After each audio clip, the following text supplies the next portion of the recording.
உலக மக்கள் எல்லோருக்கும் வணக்கம். சிவம் ஜோதிடம் வாயிலாக நான் உங்கள் ஜி கோபால் பேசுகிறேன். இன்னைக்கு நான் பேசக்கூடிய தலைப்பு என்ன அப்படின்னா, செவ்வாய் பகவானின் பெயர்ச்சி. இந்த செவ்வாய் பகவானின் பெயர்ச்சி ஆகப்பட்டது ஜனவரி மாதம் 15ஆம் தேதி தனுசுல இருந்து அந்த செவ்வாய் பகவான் பெயர்ச்சியாகி மகரத்துக்கு உச்ச பலத்தோடு மகரத்துல ஒரு 42 நாளைக்கு இருப்பார். அப்ப இந்த செவ்வாய் பகவான் ஆகப்பட்டது மீன ராசிக்காரங்களுக்கு எந்த விதமான பலனை கொடுக்கும் அப்படிங்கிறதா இந்த பதிவுல நம்ம பார்க்க போறோம். அப்போ மீன ராசிக்காரங்களுக்கு இவங்க யார், செவ்வாய் யார் அப்படின்னா, 2ஆம் இடத்து தனாதிபதியும் 9ஆம் இடத்து பாக்யாதிபதியும் செவ்வாய் பகவான் தான். அந்த செவ்வாய் பகவான் ஆகப்பட்டது இப்ப மீன ராசிக்கு 11ஆம் இடத்தில் உச்ச பலம் பெற்று சூப்பரா இருக்கிறார். அப்ப இந்த மீன ராசிக்கு இந்த செவ்வாய் பகவானுடைய பெயர்ச்சி எப்படி இருக்கும் அப்படிங்கிறது தான் இப்ப விளக்கமா சொல்றேன். எப்பவுமே ஒரு ராசிக்காரங்களுக்கு 2ஆம் இடமும் 11ஆம் இடமும் நல்லா இருந்தாவே மற்ற ஸ்தானங்களை பத்தி எதுவுமே பார்க்க வேண்டியது இல்லை. 2ஆம் அதிபதியின் தசையோ 11ஆம் அதிபதியின் புத்தியோ ஒரே சேர நடந்ததுன்னு வச்சுக்கோங்க, அவங்களுடைய வாழ்க்கையில சூப்பரா இம்ப்ரூவ்மெண்ட் அப்படிங்கிறது படிப்படியா வந்துட்டு இருக்கும். எங்க பார்த்தாலும் ஒரு காசு, பணம், நட்பு, இது எல்லாமே ரொம்ப அருமையா இருக்கும். அப்போ இப்போ உங்களுக்கு 2ஆம் இடத்து அதிபதி செவ்வாய் பகவான், 11ஆம் இடத்துல அந்த செவ்வாய் பகவான் உச்ச பலத்தோடு உட்கார்ந்துருக்கிறாரு. அப்ப இது எப்படி இருக்கும் அப்படின்னா, 2ஆம் இடம்ங்கிறது பாத்தீங்கன்னா பணம் சம்பாதிப்பது, 11ஆம் இடம் என்பது சம்பாதிச்ச பணத்தை நம்ம மிச்சம் வைப்பது. அப்ப இது ரெண்டுமே மீனராசிக்காரங்களுக்கு இப்ப இருக்குதா? அந்த 2 ஸ்தானாதிபதிகளும் இப்ப இயங்குறாங்களா? அப்ப இப்ப என்ன ஆகும்? நீங்க எந்த தொழிலை நீங்க நினைச்சாலும் தாராளமாக செய்யலாம். எந்த பிசினஸ நீங்க ஆசைப்பட்டாலும் அதை செய்யலாம். இல்ல நாம் இப்போ ஒரு 3 வருஷமா 5 வருஷமா இல்ல இந்த 2 வருஷ காலமா ஒரு பிசினஸ் செய்யணும்னு யோசனை பண்ணிட்டே இருக்கிறேன், அதை இப்ப செய்யலாமா அப்படின்னு கேட்டா தாராளமாக இப்பொழுது செய்வது உத்தமம்.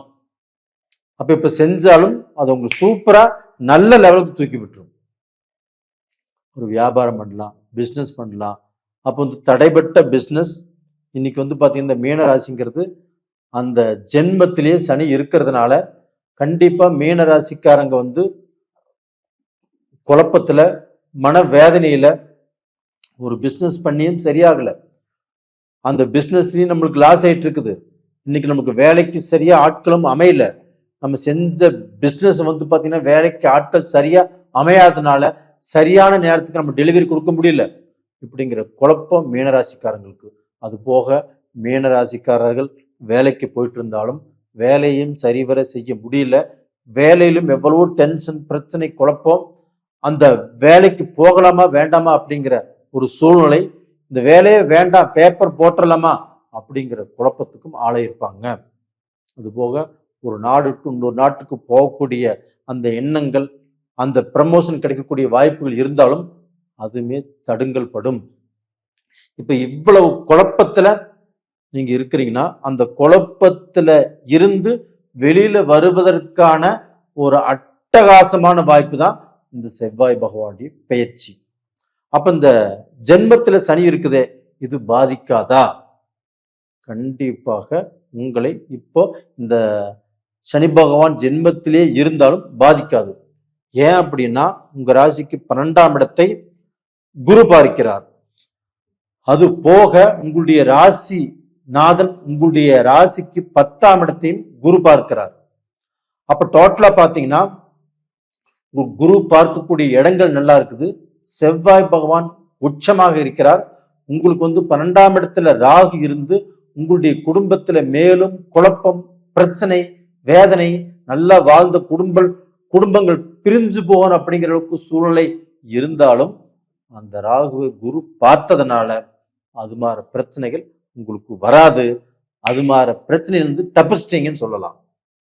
அப்போ டோட்டலா பார்த்தீங்கன்னா இப்போ உங்களுக்கு இருக்கக்கூடிய என்ன உங்களுக்கு வந்து பார்த்தீங்கன்னா ஒரு இம்ப்ரூவ்மெண்ட் அப்படின்னா, இந்த செவ்வாய் பகவான் உங்களுக்கு வந்து தனாதிபதியும் பாக்யாதிபதியுமான செவ்வாய் பகவான் உச்ச பலம் பெற்று இருப்பதே உங்களுடைய ராசிக்கு மிகப்பெரிய யோகம். அதனால நீங்க வெளிநாட்டில் இருந்தாலும் சரி, வேற நாட்டுக்கு போறதா இருந்தாலும் சரி, இந்தியாவிலே இருந்து சம்பாதிக்கணும்னு நினைச்சாலும் சரி, நீங்கள் சம்பாதிக்கலாம், சாதிக்கலாம்.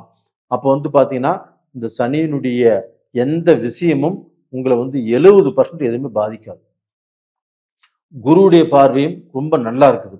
அப்போ டோட்டலா பார்த்தீங்கன்னா எதையுமே தைரியமாக ஒரு நம்பிக்கையோடு அந்த செவ்வாய் பகவான் உங்களுக்கு வந்து செய்வதற்கு வழிகாட்டுவார். அப்ப அந்த செவ்வாய் பகவான் அப்படிங்கிறது என்ன? ஒரு தைரியம், ஒரு தன்னம்பிக்கை, உங்களுடைய வாழ்க்கையில ஒரு விஷயத்தை சாதிக்கணும் அப்படிங்கிற ஒரு விஷயத்தையுமே உங்களுக்கு கொடுப்பார். அப்ப டோட்டலா பாத்தீங்கன்னா மேன ராசிக்காரர்கள் பயப்பட வேண்டிய அவசியமே இல்லை. இப்போ டோட்டலா பார்த்தீங்கன்னா உங்களுக்கு வந்து பெண்கள் மூலியமாக சில நல்லது நடக்கக்கூடிய அளவுக்கு வாய்ப்புகளும் இப்போ இருக்குது. அப்போ வந்து பார்த்தீங்கன்னா உங்களுக்கு வந்து பார்த்தீங்கன்னா மனைவி மூலியமாக, இல்லை வந்து உங்களுடைய ஆபீஸ்ல வேலை செய்யறவங்க பெண்களாக இருக்கலாம், அவங்க மூலியமாக. அது போக வந்து பார்த்தீங்கன்னா நீங்க ஒரு பெண்ணை ஆசைப்படலாம். அப்போ ஆசைப்பட்டு நீங்க திருமணம் செஞ்சுக்கலாம். அப்போ வந்து பார்த்தீங்கன்னா அந்த பெண்ணுடைய அந்த அமைப்பாகப்பட்டது உங்களுக்கு திருமணம் நடக்காதவங்களுக்கு ரிலேஷன்ஷிப் மூலியமாக கண்டிப்பாக திருமணம் நடக்கும். அப்போ வந்து பார்த்தீங்கன்னா பிரிந்த குடும்பங்கள் ஒன்று சேரக்கூடிய அளவுக்கு வாய்ப்பு நல்லா இருக்குது. அதே சமயத்தில் இந்த 11ஆம் இடம் அப்படிங்கிறது வாழ்க்கை அமைஞ்சு இழந்தவங்க அவங்களுக்கு வந்து பார்த்தீங்கன்னா இந்த பீரியட்ல மறு கல்யாணம், மறு திருமணம் நடப்பதற்கு இப்போ ஒரு அருமையான டைம். அப்போ டோட்டலா பார்த்தீங்கன்னா இந்த சமயத்துல மறுவாழ்க்கை அமைச்சுக்கணும்னு நினைக்கிறவங்க, இல்லை மறுவாழ்க்கை அமைக்கலாமா வேண்டாமா அப்படின்னு குழப்பத்தில் இருக்கிறவங்களுக்கு இப்போ ஒரு நல்ல முடிவு எடுக்கக்கூடிய காலகட்டம். அப்போ டோட்டலா பார்த்தீங்கன்னா இந்த பீரியட்ல நல்ல முடிவெடுங்க, கண்டிப்பாக நல்லா இருப்பீங்க. இது போக இந்த பீரியட்ல நீங்க வந்து வணங்க வேண்டிய தெய்வம் எது அப்படின்னா, அந்த சனி பகவானை கண்டிப்பாக இங்க ஒவ்வொரு சனிக்கிழமை நாளும் வணங்கி வாங்க. அது போக அந்த குரு பகவானையும் நீங்க வந்து பாத்தீங்கன்னா வியாழக்கிழமை நாள்ல வணங்கி வாங்க. அது போக இந்த செவ்வாய் பயிற்சி உங்களுக்கு தனாதிபதியும் பாக்யாதிபதியுமான செவ்வாய் பயிற்சி இன்னைக்கு வந்து லாபஸ்தானத்தில் இருக்கிறதுனால அந்த செவ்வாயையும், அதாவது வாரத்துல செவ்வாய்க்கிழமை நாள்ல அந்த முருக பகவானை நீங்கள் வணங்கி வருவது உங்களுடைய கஷ்டங்களை போக்கி உங்களுடைய மனசில் இருக்கக்கூடிய குறைகளை தீர்த்து உங்களுக்கு நல்ல வாழ்க்கையை கண்டிப்பாக கொடுப்பாங்க. கண்டிப்பா இது உண்மை, இது நடக்கும். நேயர்களே, இந்த பதிவு பிடிச்சிருக்குன்னு நினைக்கிறேன். பிடிச்சிருந்தா நீங்க லைக் பண்ணுங்க, ஷேர் பண்ணுங்க, உங்களுடைய சொந்த பந்தங்களுக்கும் இந்த வீடியோவை அனுப்பிச்சு வைங்க. உங்களிடமிருந்து விடைபெறுவது உங்களின் ஜி கோபால். நன்றி, வணக்கம்.